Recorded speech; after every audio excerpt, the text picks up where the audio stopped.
நமோவாகி.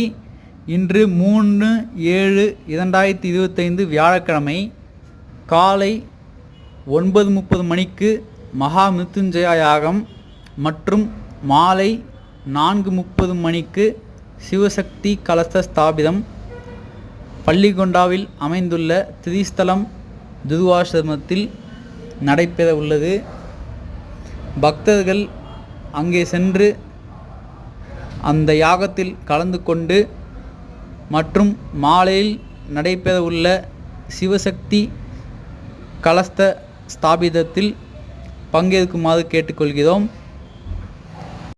இங்கே ஸ்ரீசக்தி வாராகி பீடத்தில் பக்தர்கள் விளக்கேற்றும் காட்சியை பார்த்து கொண்டிருக்கிறீர்கள். வியாழக்கிழமைகள் வரும் பக்தர்கள் அன்னைக்கு விளக்கேற்றுகின்றனர். நன்றி, வணக்கம். நமோவாகி.